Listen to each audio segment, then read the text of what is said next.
Welcome, listener.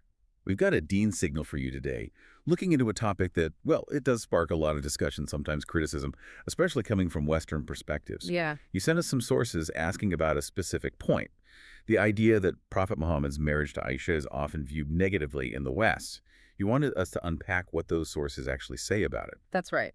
We've looked through the material you sent, mostly drawing on Islamic historical accounts, hadith, and also a detailed explanation from a video transcript. So our job here in this Dean signal is really to explore the points made in these specific sources about Aisha's age, the historical context they provide, and the reasons they give for the marriage. Okay, let's get into it. Let's see how the sources you shared tackle these criticisms. First up, the age. That seems to be the core of a lot of the criticism. What do the sources actually state about Aisha's age when she married Prophet Muhammad? Well, the sources point directly to hadith collections, specifically Sahih Bukhari and Sahih Muslim.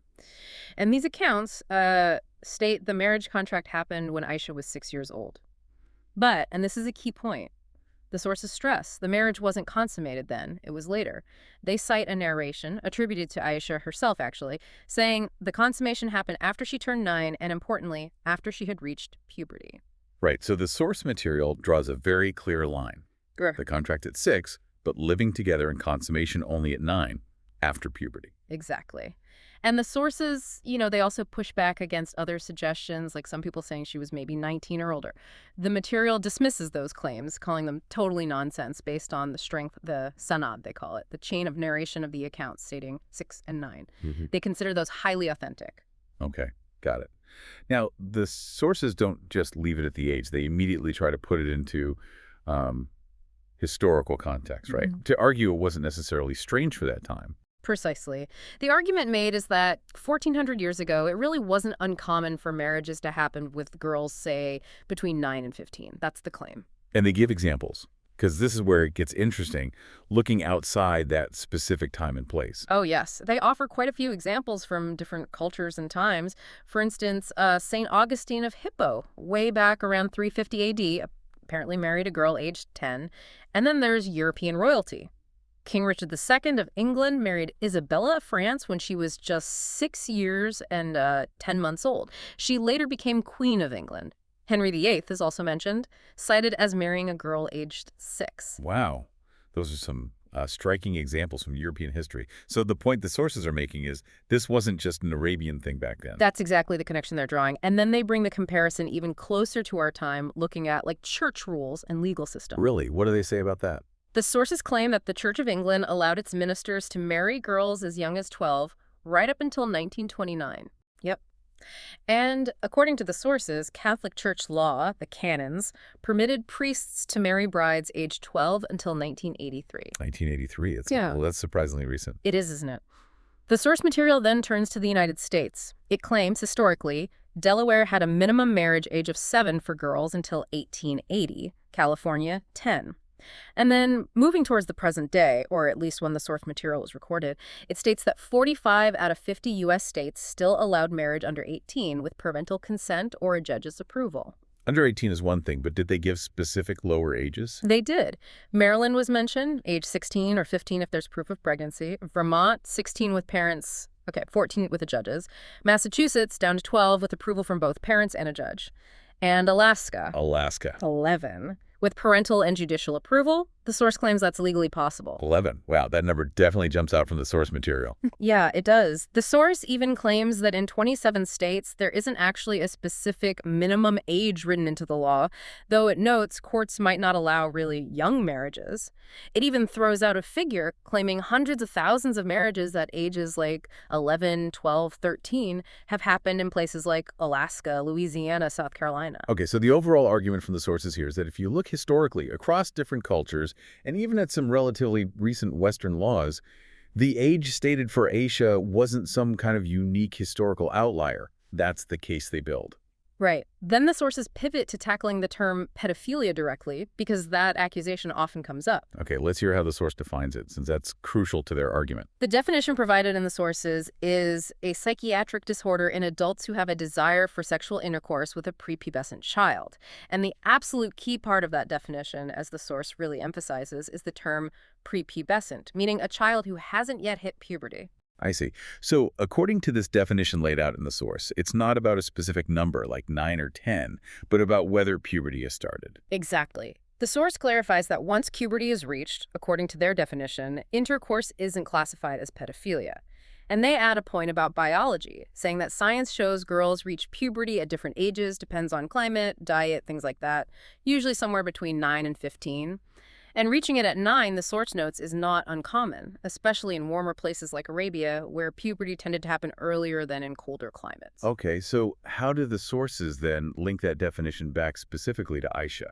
They apply it directly. They reiterate the point we mentioned earlier. Aisha consummated the marriage at age 9 after reaching puberty. This, they state, is a very well-established fact based on our own testimony and the historical records they rely on. So, their conclusion is straightforward. Based on their definition focusing on prepubescence and the assertion that Aisha was pubescent, the term pedophile, they argued, doesn't apply to Prophet Muhammad. Do the sources offer anything else to counter that specific charge? Maybe looking at his life more broadly. His other marriages, perhaps. Yes, that's another angle they take. They bring up his very first marriage to Khadija. He was 25, she was 40, 15 years older than him. Right. And the implicit question the source raises is, why would someone supposedly inclined towards young girls marry a woman significantly older and stay married only to her for, what, 25 years? That's precisely the point they make. And they also note that after Khadija passed away, most of his later wives were widows or divorcees.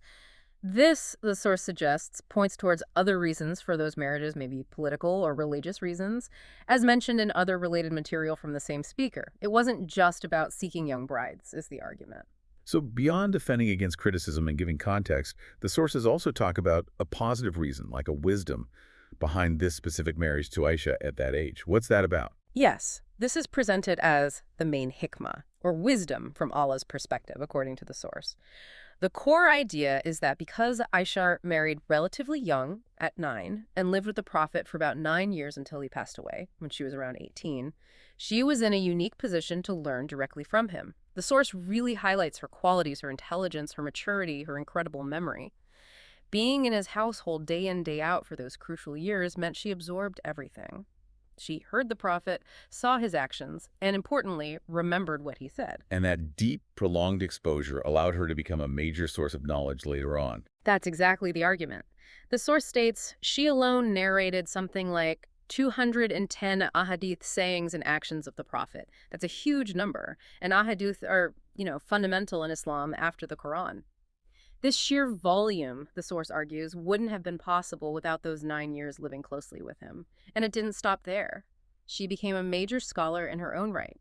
The source claims no less than 88 scholars were her students. She was apparently an expert in complex subjects like mathematics and inheritance law.